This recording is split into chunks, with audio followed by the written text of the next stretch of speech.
জীবনে তিনজনকে কখনো মাপ করতে নেই। যে ভালোবাসার অভিনয় করে, যে বন্ধুত্বের সুযোগ নিয়ে বেইমানি করে, যে বিশ্বাসের মর্যাদা রাখতে পারে না। সম্পর্ক যদি মন থেকে হয়, ভাঙতে চাইলেও ভাঙবে না। সম্পর্ক যদি স্বার্থ দিয়ে হয়, তাহলে জুড়তে চাইলেও জুড়বে না।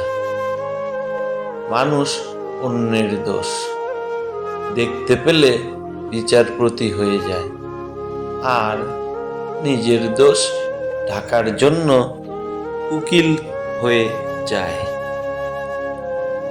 সুখ নয়, আমি দুঃখেও খুশি।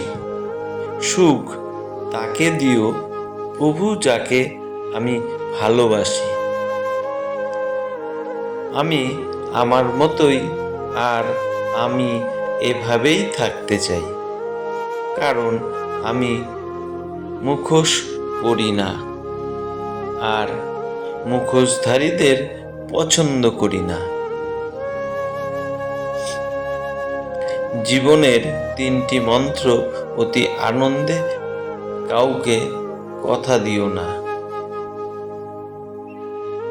রাগের সময় উত্তর দিও না। দুঃখের সময় নির্ণয় করো না। ধীরে বলো, শান্তি পাবে। অহংকার ছাড়ো, মুক্তি পাবে। বিচার করো, জ্ঞান মিলবে। সেবা করো, শান্তি পাবে।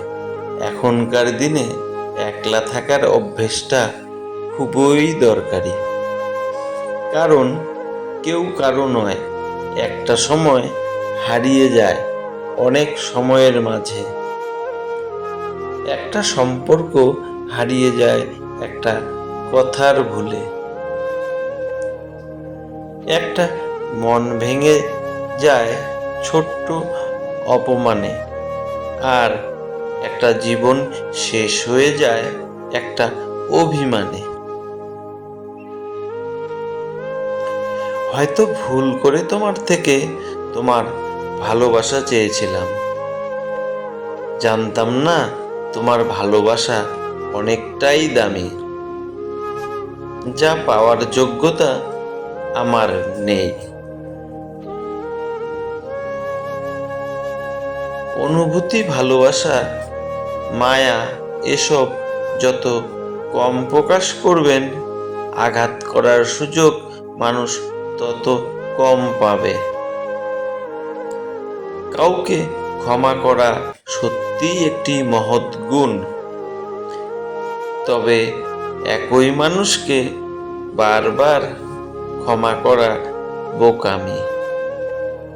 গাড়ি খারাপ হয়ে গেলে যেমন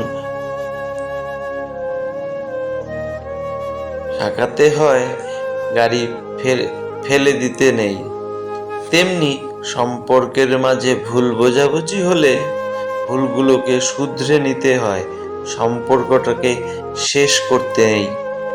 জানি তুমি ব্যস্ত, তবুও এই বোকা মন বারবার ফোন চেক করে, শুধু এই ভেবে যদি তুমি মেসেজ করো।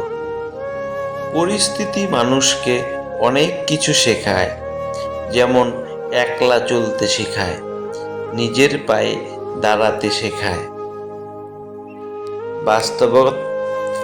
বাস্তবতা শেখায়, চেনা মানুষের আড়ালে অনেক মানুষকে চিনতে শেখায়। সমাজ কি বলল না বললে তাতে কান না দিয়ে নিজের লক্ষ্য পূরণ করা উচিত, কারণ মনে রাখবেন জীবনটা আপনার, আজের নয়। বন্ধুরা, ভিডিওটি ভালো লাগলে চ্যানেলটি সাবস্ক্রাইব করুন এবং লাইক কমেন্ট করতে ভুলবেন না। ধন্যবাদ।